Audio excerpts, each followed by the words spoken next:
उस रात हरि नारायणपुर का सन्नाटा सामान्य नहीं था।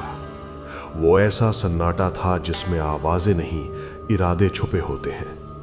सर्द हवा खजूर के सूखे पत्तों से टकराकर धीमी सरसराहट पैदा कर रही थी, जैसे कोई बहुत धीरे किसी का नाम पुकार रहा हो और फिर अचानक रुक जाता हो। बाद में माधव को हमेशा लगा कि अगर वो उस पहली बदबू को पहचान लेता, सड़े मांस, गीली मिट्टी और पुराने खून की मिली-जुली गंध, तो शायद वो लौट जाता। लेकिन उस वक्त लालच सिर्फ ताड़ी का था और डर एक अफवाह। रशीद आगे चल रहा था। दोनों दोस्त नंगे पांव थे, कीचड़ और सूखी पत्तियों से भरे रास्ते पर चुपचाप कदम रखते हुए। 1967 की सर्द रातें शरीर से ज्यादा दिमाग को जमा देती हैं। खजूर के पेड़ पास आते गए और उसी अंधेरे के बीच वो आकृति उभरी, बेहद पतली, जरूरत से ज्यादा। सफेद धोती, कंधों तक झूलते बिखरे बाल। चेहरा नहीं दिख रहा था, मानो अंधेरा उसे निगल रहा हो। रशीद ने हल्की हंसी के साथ आवाज लगाई, जैसे किसी अजनबी बूढ़े को चढ़ा रहा हो। कोई जवाब नहीं आया। अगले ही पल हवा में एक सूखी भयानक चरमराहट गूंजी। माधव ने देखा और यह दृश्य उसकी नींद का स्थायी दुश्मन बन गया। 2 उंगलियां हड्डियों जैसी ठंडी और सख्त रशीद की गर्दन में धंस गईं। कोई चीख नहीं, सिर्फ एक झटका, और गर्दन ऐसे मुड़ी जैसे गीली लकड़ी। रशीद का शरीर जमीन पर गिरा, लेकिन वो शरीर जैसा नहीं लग रहा था, जैसे भीतर से सब कुछ निचोड़ लिया गया हो। त्वचा सिकुड़ी हुई, आंखें धसी हुई, होंठ राख जैसे सूखे, खून का एक कतरा भी नहीं। माधव की सांस टूट गई। वो भागा। पीछे कोई कदमों की आवाज नहीं थी, लेकिन बदबू उसका पीछा करती रही। गांव पहुंचा तो अजीब खामोशी थी। दरवाजे बंद थे, कुत्ते नहीं भौंके। अगली सुबह रशीद की लाश मिली, सूखी हड्डी और चमड़ी। किसी ने कहा अजीब बीमारी, किसी ने कहा जंगली जानवर। माधव कुछ नहीं बोला, क्योंकि जो उसने देखा था वो शब्दों से बाहर था। दिन बीतते गए, रातें और भारी हो गईं। रशीद की बहन की गर्दन पर वही नीला निशान मिला। उसकी मां की लाश कुएं के पास पड़ी थी। फिर एक किसान, फिर एक बुजुर्ग। हर बार वही सूखापन, वही बदबू। गांव में डर फैल गया और डर के साथ फुसफुसाहटें। कुछ बोले पिशाच, कुछ बोले श्राप। किसी ने खुलकर नाम नहीं लिया, लेकिन सबकी नजर एक ही घर पर टिक गई, रशीद के पिता का। वो आदमी दिन में कम दिखाई देता था, रातें बाहर बिताता था। उसके पास अचानक पैसे आने लगे थे, नई धोती, नई चप्पल और आंखों में अजीब चमक। वो चमक जो संतोष की नहीं, भूख की होती है। माधव ने उसे एक रात शमशान की ओर जाते देखा। हवा में वही बदबू थी। उसी रात गांव के पुराने मंदिर की घंटी अपने आप बज उठी और फिर टूट गई। माधव बीमार पड़ने लगा। बुखार नहीं था, लेकिन शरीर कमजोर हो गया। नींद में अजीब परछाइयां दिखती। कभी लगता कोई छत से लटक कर उसे देख रहा है, कभी लगता कोई उसकी गर्दन की मोटाई माप रहा है। बदबू अब उसके साथ रहने लगी थी, जैसे कपड़ों में बस गई हो। वैद्य ने कहा डर का असर है, लेकिन डर इतना ठोस नहीं होता। एक रात फिर मौत हुई। इस बार गांव का गुस्सा फूट पड़ा। आग की लपटें उठी। रशीद का घर जलने लगा। लोग चिल्ला रहे थे, पत्थर फेंक रहे थे। उसी अफरा तफरी में वो आदमी, पिता, अंधेरे में गायब हो गया। घर जलकर राख हो गया, लेकिन बदबू नहीं जली। अगले दिन शमशान के पास अजीब निशान मिले। ये साधारण हवन की राख नहीं थी।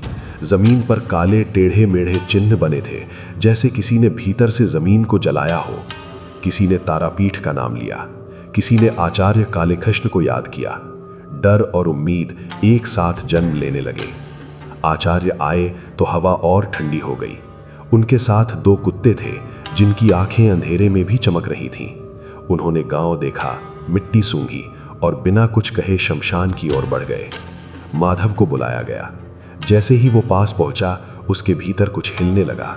एक भूख, एक दबा हुआ कंपन। शमशान में आग जली, मंत्र गूंजे, कुत्ते गुर्राए। तभी माधव की आंखें पलट गईं। उसकी सांस भारी हो गई। उसके मुंह से एक आवाज निकली, पुरानी, गहरी, भूखी। उसने कबूल किया कि उसे पाताल से बुलाया गया था। एक सौदा हुआ था, अमीरी के बदले खून, लेकिन सौदे में गलती थी। आचार्य के कुत्ते आगे बढ़े, आवाज चीख में बदल गई। पिशाच पीछे हटा, उसने भूख मांगी, बकरे। आग की लपटें ऊंची उठी और बदबू जैसे पीछे हट गई। रात ने करवट बदली। सुबह गांव चुप था, माधव बेहोश पड़ा था। शमशान की राख के बीच एक जगह खाली थी, जैसे किसी ने वहां से कुछ उठाकर ले गया हो। आचार्य ने जाते समय बस इतना कहा कि कुछ जगहें अब सुरक्षित हैं और कुछ कभी नहीं होंगी। उसी जगह बाद में काली माता का छोटा सा मंदिर बना। लोग माथा टेकने लगे, हिंदू मुस्लिम सब। डर कम हुआ लेकिन खत्म नहीं, क्योंकि गांव के बाहर खजूर के पेड़ों के पास हवा आज भी कभी कभी सड़े मांस की गंध ले आती है। और जब रात बहुत सर्द होती है तो किसी की गर्दन में हल्की सी चुभन महसूस होती है, जैसे कोई अब भी नाप रहा हो। रात के बाद जो सुबह आई वो हरिनारायणपुर की नहीं लगती थी। धूप थी लेकिन गर्मी नहीं, आवाजें थीं लेकिन जीवन नहीं, जैसे गांव किसी गहरे झटके के बाद सांस लेना भूल गया हो। माधव जब होश में आया तो उसका शरीर उसका नहीं लग रहा था। हाथ हल्के थे, जैसे उनमें खून नहीं, राख बह रही हो। आंखें खुली पर देखने की हिम्मत नहीं थी, क्योंकि उसे डर था अगर उसने देखा तो वही दिखेगा जो अब भी भीतर बैठा था। लोग कहते रहे कि पिशाच चला गया, बकरा लिया, सौदा पूरा किया और पाताल लौट गया, लेकिन कुछ चीजें लौटती नहीं, जैसे बदबू, जैसे डर, जैसे वो खालीपन जो आत्मा के कोने में रह जाता है। माधव के भीतर अब कोई आवाज नहीं थी, लेकिन उसकी सांसों में एक ताल थी, गहरी, अनजानी। रात को वो उठकर बैठ जाता बिना वजह। उसकी गर्दन में अब भी हल्की सी जकड़न रहती, मानो किसी ने रस्सी खींचकर छोड़ती हो। गांव ने मंदिर बनाया, पहले छोटा फिर बड़ा। काली माता की आंखें काले पत्थर में उकेरी गईं और हर सुबह धूप जलाई गई। लोग आने लगे दूर दूर से, कोई डर लेकर, कोई मन्नत। हिंदू मुस्लिम का फर्क मिट गया, क्योंकि डर सबका एक जैसा होता है। लेकिन हर बार जब आरती होती, माधव का सिर अपने आप झुक जाता, जैसे किसी पुराने आदेश पर। जिस आदमी ने ये सब शुरू किया था वो कभी नहीं मिला।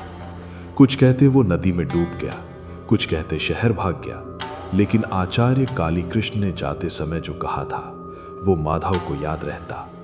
जो सौदा करता है वो कभी पूरी तरह बचता नहीं। ये बात गांव ने सुनी पर समझी नहीं। समय बीता, 1968 आया। फसल अच्छी हुई, मौतें रुकी, लेकिन माधव के भीतर समय अटका रहा। उसे आईने में अपनी आंखें अजनबी लगती, कभी कभी उन्हें देखने पर लगता कोई और झांक रहा है। एक रात उसने अपने गले पर उंगलियों के निशान देखे, नीले नहीं, काले, जैसे स्याही से बने हो। उसी रात वो सपना आया, शमशान, आग, वही आवाज, भूखी, पुरानी। इस बार उसने कुछ मांगा नहीं, बस हंसी। माधव चीख कर उठा और पाया कि उसके आंगन में एक बकरा बंधा है। गांव में किसी ने नहीं बताया कि वो कौन लाया। सुबह बकरा गायब था, खून नहीं था, बस मिट्टी गीली थी। डर लौट आया, लेकिन अब खुला नहीं था, वो भीतर भीतर फैल रहा था। लोग मंदिर जाने लगे पर निगाहें माधव पर टिकने लगी।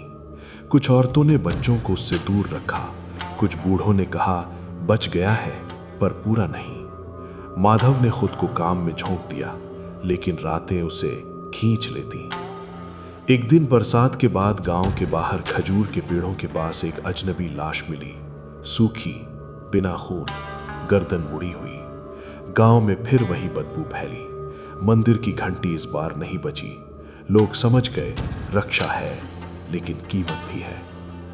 आचार्य को बुलाया गया। इस बार वे अकेले आए, कुत्ते नहीं थे। उन्होंने माधव को देखा और देर तक कुछ नहीं बोले। फिर कहा, ये चला नहीं गया, ये बांधा गया है।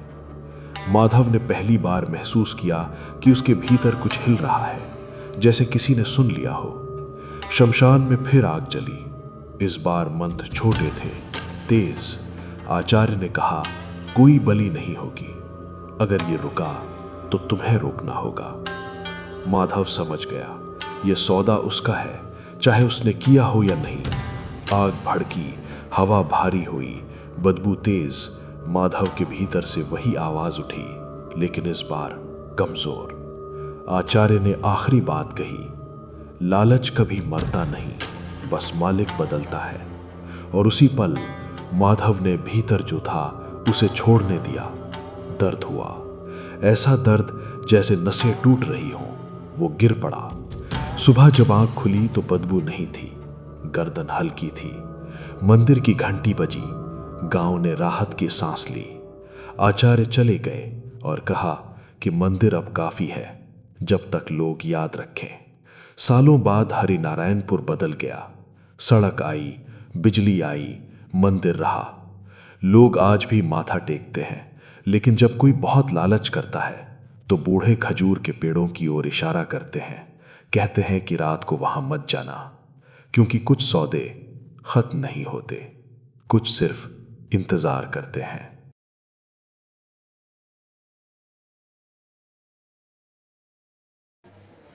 कहानी पसंद आए तो वीडियो को लाइक कर दो, चैनल को सब्सक्राइब कर दो, कमेंट भी कर दो, शेयर भी कर दो। मिलते हैं अगली कहानी में। तब तक भूतों से सावधान रहना। भूत कहीं भी दिखे तो डर मच जाना।